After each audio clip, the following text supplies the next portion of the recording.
छौड़ा होवे देविया हवबतिया करबे करबो रे छौड़ा होवे देविया हवबतिया करबे करबो रे। हमर सामने डाला तो से नूरा मारबे करबोगे, हमर सामने भरा तो से नूरा मारबे करबोगे। रे छौड़ा होवे देविया हवबतिया करबे करबो रे छौड़ा होवे देविया हवबतिया करबे करबो रे या करबे करबो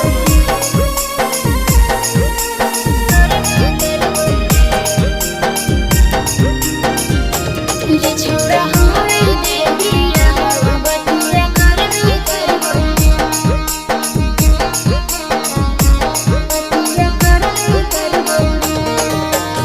बचपन से पोसी पाली इतना बड़ा कोइलियो, तब कैसे दूसर घर जाए लेगे दियो।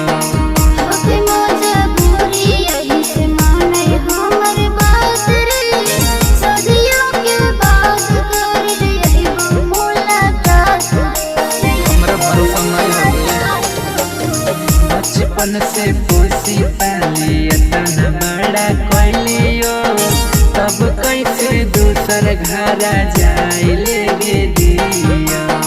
होके मजबूरी यही से माने हमर बात रे, सदियों के बाद कर यही वो मुलाकात रे।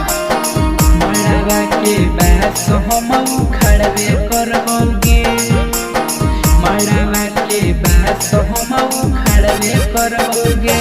रे छौड़ा होवे देविया हवबतिया करबे करबो रे छौड़ा होवे देविया हवबतिया करबे करबो रे या करबे करबो करबे करबो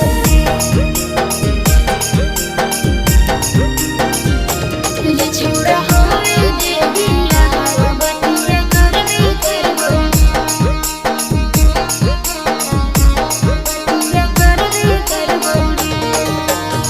प्यारे से कहो हियो बराती ले घुराई गे, नहीं तो हम मारे के कुछ करबो पाएंगे। काहेले छौड़ा इतना हो ही कठोर रे, हाथ जोड़ा ही बतिया मानी लेना मोर रे। पागल समझेंगे। प्यारे से कहो हियो बराती ले घुराई गे, नहीं तो हम मारे के कुछ करबो पाएंगे। काहेले छौड़ा इतना हो ही कठोर रे, हाथ जोड़ा ही बतिया मानी लेना मोर रे।